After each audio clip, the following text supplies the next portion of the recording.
Hello, everyone.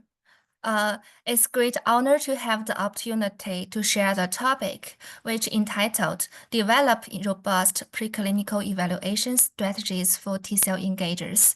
I am Hongyan Sun from the GemPharmatech. In the past decade, T-cell-based immunotherapies have grown to become some of the most promising treatments for cancer, following the success of immune check inhibitors. Other T-cell-based therapies emerged, including the CAR-T and TIL cancer therapy, cancer vaccine, and T-cell engagers. Among of them, T-cell engagers have the unique ability to cross-link T-cells and tumor cells independently of MHC restriction. So T-cell engager overcome the challenges such as immune evasion and MHC downregulation, addressing the critical barriers in the cancer cell treatment. Now, T-cell engager is emerging as a rapidly evolving therapeutic strategy.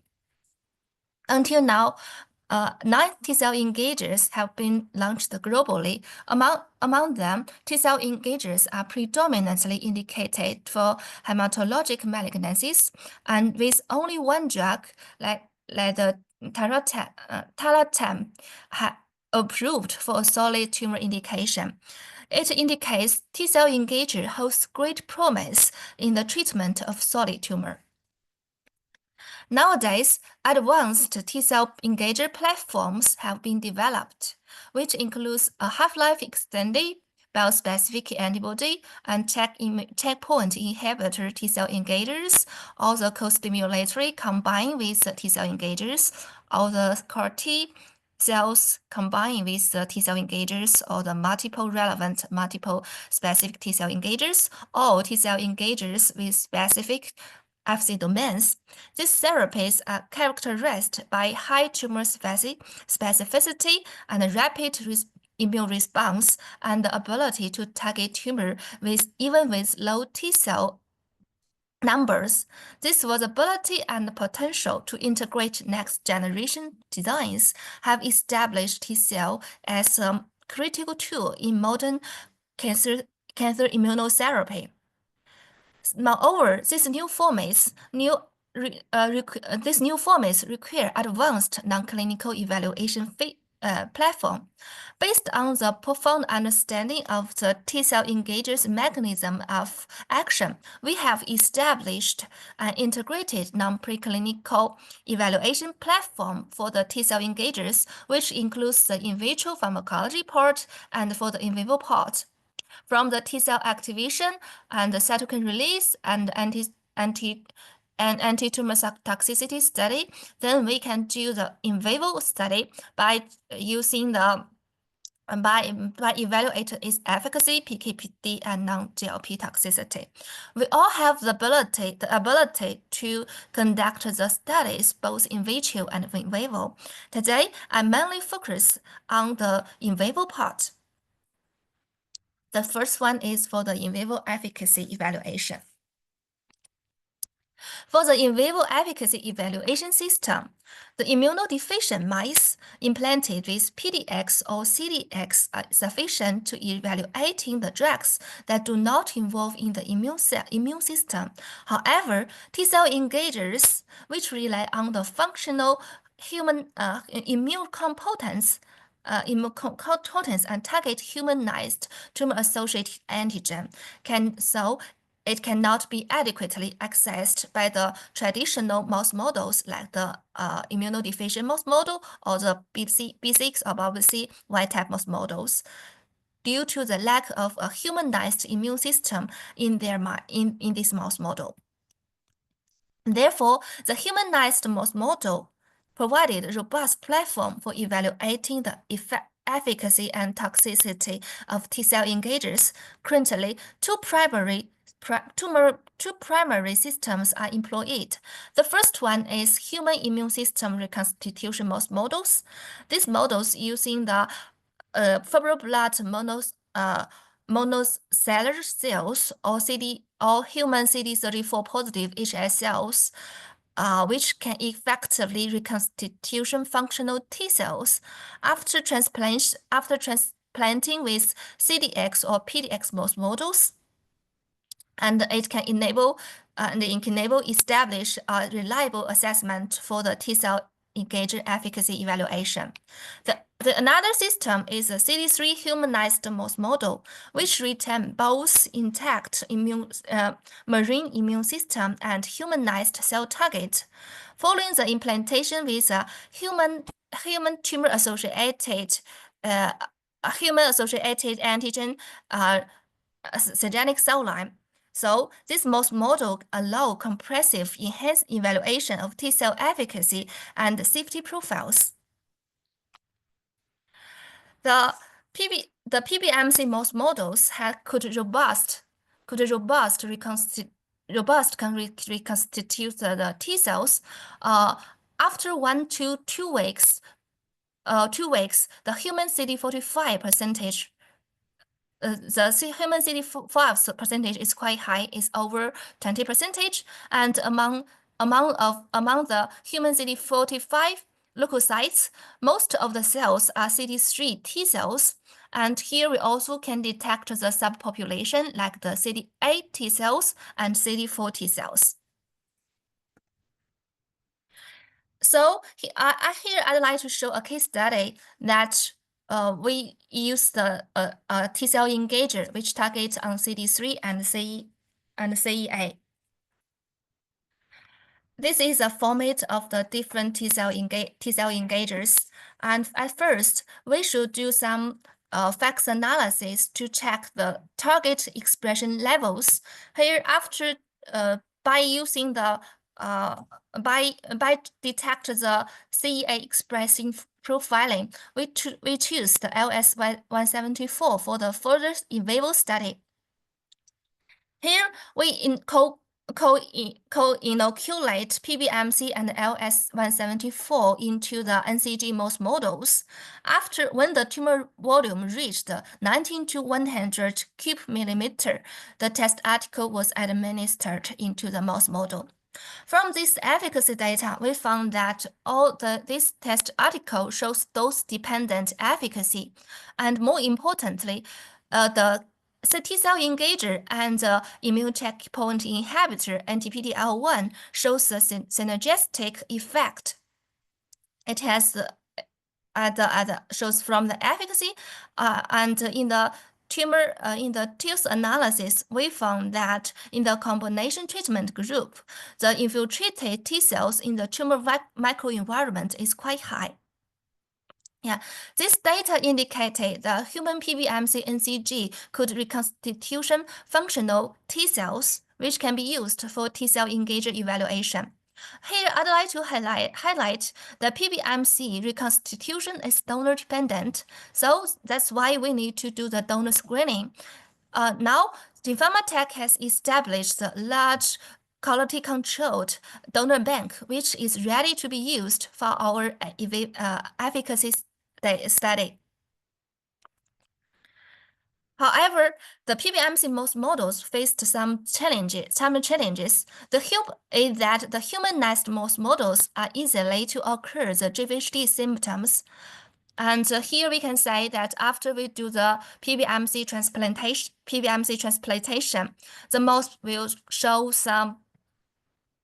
severe body weight loss, and it shows some clinical signals like the hunched posture and the ruffled fur and the scaly skin. So the mouse will easily to find that from the 3 to 4 weeks. So in that case, we cannot get a long-term observation window, especially for T cell engager. It will activate the T cells. Boost the T cells a lot. So in that case, sometimes we cannot got enough lifespan to evaluate our efficacy. So that's therefore developing effective strategies to decrease the GVHD is very important. Here we found some solutions to solve these problems. The first one is that we generate a mouse model by using gene editing technology. Is that we knock out MHC1 and MHC2 in NCG mouse model, we can get a double knockout mouse model. By using this mouse model, we did a head-to-head comparison study. Compared with the NCG mouse model, double knockout mouse model have longer lifespan and more than 10 weeks post engraftment. All the mouse kept alive, and moreover, the reconstitution level of human CD45 is comparable to the level in the PBMC-NCG mouse models. Moreover, the T cell functional has been evaluated by using a T cell engager, which is targeted on CD3 and GPRC5D. For the study design, we transplant the PBMC into the double knockout mouse model. After 7 days, the tumor cell line was inoculated into this mouse model subcutaneously. When the tumor volume reached 20 to 30 cubic millimeter, the antibody was administered. From this data, we can say this antibody shows significant anti-tumor effect without severe body weight loss. So this model I suggest this model is optimal for the T cell engager evaluation. But the problem is that for the PBMC-NCG double knockout mouse model, with the donor screening is still essential. Here I will take an example by using the launched antibody at tarlatamab, which is a half-life extended biomolecular, which targeted CD3 and DLL3. At first, we also should select the DLL3 highly expressed cells. We detect the expression level by using flow cytometry. And all the cells are small cell lung cancer. From these 8 cell lines, we choose SHP-77 for the further in vivo study. Here we use the double knockout mouse model after transplant the PBMC and SHP-77 on the same day, and when the tumor reached 28 to 120 cubic millimeter, we dosed the tarlatamab. And here we screened 4 donors. And the screening standard is that the efficacy effect, the body weight loss, and GVC score, and the survival curve. Here we can say for the efficacy, all the donors all the donor groups, the tarlatamab shows significant anti-tumor effect. Actually, all the tumors showed showed tumor-free. And more importantly, the PBMC engraftment level is quite high, and we successfully established the functional T cells. Then, as for the body weight and the GVHD score, here we can say that for the donor 2, it shows a significant body weight loss, and as well as the GVHD score is quite high. So next, combined with the survival curve, we found that for the donor 2 and the donor 3, a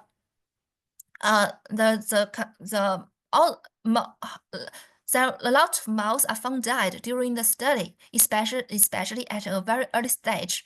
So combined with efficacy data and body weight data and the GVHD data, we selected the donor 1 and the donor 2 for further tarlatamab and the related target T cell engagers evaluation.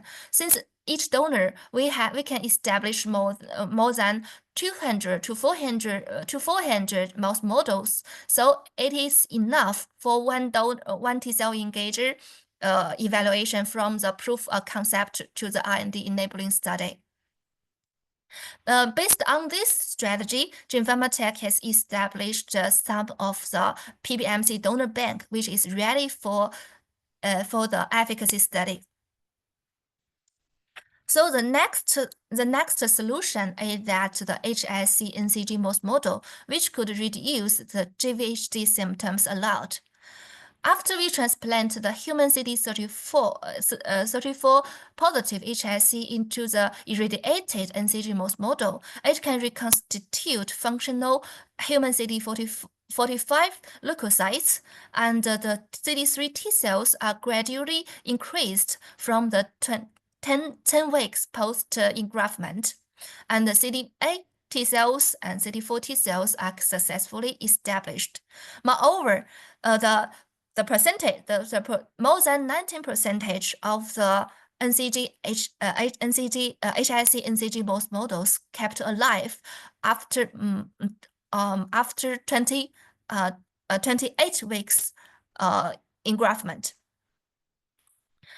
And moreover, we used a trial-specific antibody to evaluate the T cells function. Here the target is the CD3 and the CD28 and the CD19.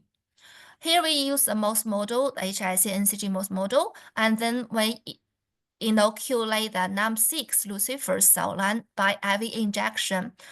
Then we use the IV system to monitor the tumor growth. From this data, we can show that compared with the vehicle group, this test article shows donor-dependent efficacy, which is further confirmed that the T cell is functional by using the HSC-NCG mouse model. And this study was conducted in GemPharmatech. So the next solution is the human CD3 humanized mouse model. This mouse model is we using gene editing technology, which replace mouse CD3 subunit with human components. Yeah, and here after we separating the splenocytes from the human CD3 mouse model, we found that the T cells can be activated by the human CD3 antibody, as well as it shows significant cytokine release after treatment with the human CD3 antibody. Moreover, in the in vitro, we also do the in vitro T cell proliferation data by using a specific antibody which targets on CD3 and BCMA. Here we found that compared with the vehicle group, after treatment with this antibody, the T cells showed proliferation, which indicates this BBC human CD3 mouse model is functional. Then we're using the in vivo efficacy data to further evaluate the functional to further evaluate whether the T cells have the functional in the BBC CD3 humanized mouse model. Here we use this humanized mouse model, which inoculate the PD-L1 overexpressed CD26 mouse model to evaluate this different format of the T cell engager. From this data, we can find that compared with the vehicle group, their test article shows significantly anti-tumor effect. Moreover, in the TILS analysis, we found that their test article in the test article group, the human CD45 leukocytes shows higher infiltrated into the tumor microenvironment, which is consistent with the efficacy data. And also, this in vivo studies was conducted in GemPharmatech. So here I introduced the three solutions to solve the GVHD issues. So how should we choose the optimal mouse model for our study? I'd like to here I'd like to show you I'd like to do a brief summary, because we know that the MHC double knockout mouse model is an upgrade version for the PBMC-NCG mouse model. It keeps rapid T cell reconstitution, and moreover, it with less GVHD symptoms. And so it's a very typical model for the T cell engager evaluation. For the HSC mouse model, some experts think this model is better because the T cells are derived from the human CD34 positive HSC and educated by using the mouse thymus. So the T cells will kept in a quiescent state. So they believe the reconstituted T cells in the HSC-NCG mouse model is more likely to the immune system of the clinical patients. So that's why some customers prefers the HSC-NCG mouse model for their drug evaluation. And the next one is for the human CD3 mouse model, because they do not occur GVHD symptoms, and it will has the whole competent immune system. So it can, to some extent, it can reflect the drug response in the clinical patients. So that's why all these three models are widely used for the T cell engager evaluation. So based on my suggestion is that we can choose one or two system based on your the MOA of your drugs. And other than the most, we also have some tumor bank which can be used for this model establishment.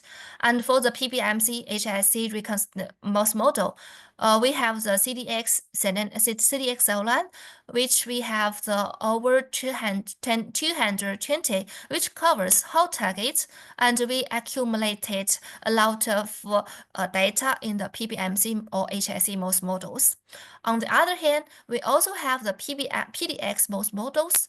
We own more than 200 PDX resources in our facility, and all these PDX mouse models we already collected the WES data and RNA sequencing data.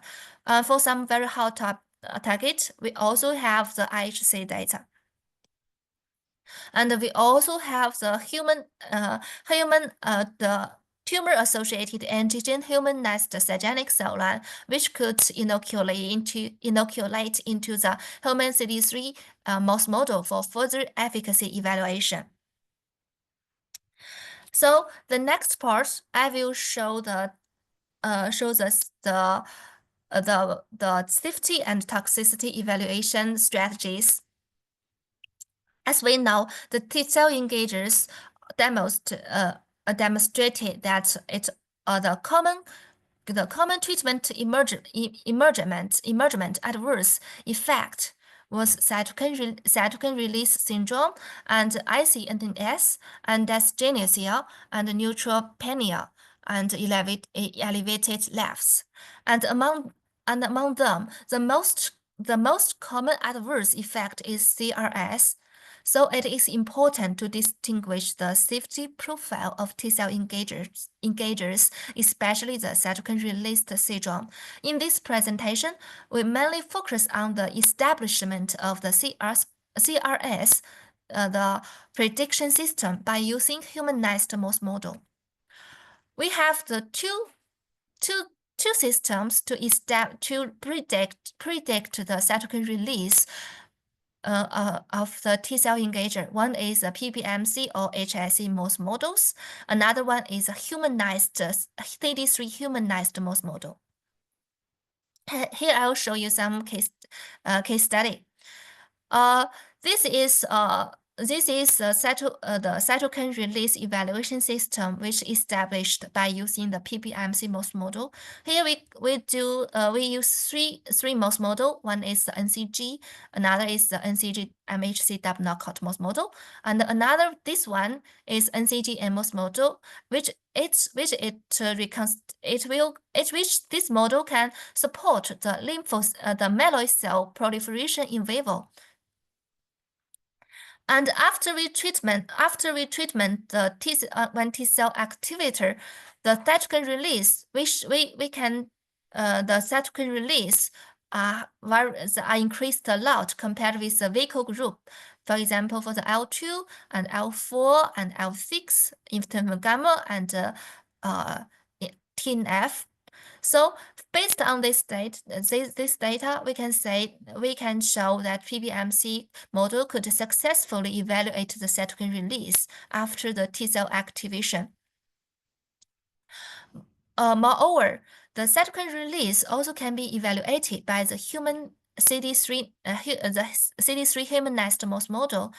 Here we use the BBC CD3 epsilon humanized mouse model, and we used this is the test article, and we use the byte structure as the positive control, because we know that in the clinical trial, in the clinical data, the byte 5, the structure of the byte 5 are easily to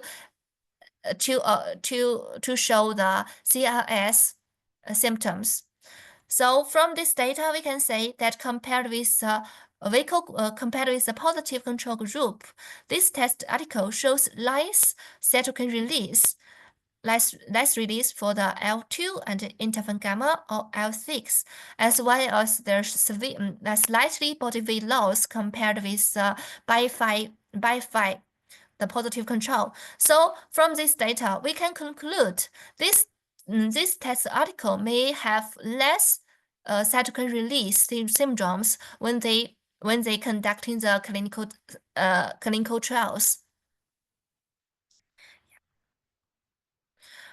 Other than cytokine release syndrome evaluation platform, we also have the CD3 and human tumor-associated antigen double humanized mouse model, which can be used for the toxicity evaluation. Here is models we are already established. And the third part, I will show you the resources from GemPharmatech. GemPharmatech has more than 20 years experience for mouse model establishment and accumulated a lot of service experience by using these innovative mouse models. And in 2022, GemPharmatech become a public company. And GemPharmatech is a global company. We have 8 subsidiaries around the world. One is located in the San Diego, United States, and the remaining is located in China. And more importantly, we have 22,000 mouse strains, we only have the independent IP, and this is one of the largest mouse model resources center. By using these mouse models, we established one-stop non-clinical evaluation of drugs, and includes the oncology platform, autoimmune disease platform, metabolism, and neurology platform. And for the oncology platform, we can conduct more than 1,000 projects per year, and we have the capability to conduct the R&D projects. And until now we have the more than 200 projects are conducted for the R&D and for the R&D application, both for the MPA and FDA. Yeah. This is a partial list for the immunology resources. Other than the T-cell engagers, we also established many different kinds of platforms to evaluate the efficacy and toxicity. Yeah, for example, we have the immune checkpoint inhibitor platform, and for the ADC platform and some resistant mouse models. And we also have some metastatic mouse models and also tropic inoculation mouse models, which is more mimic the tumor microenvironment. And also the T-cell engager evaluation platform and cell therapy like the CAR T, like CAR T and CAR M and CAR NK. Yeah, this is part of the platform we own. Yeah, and that's the information I'd like to share. Thanks for your time.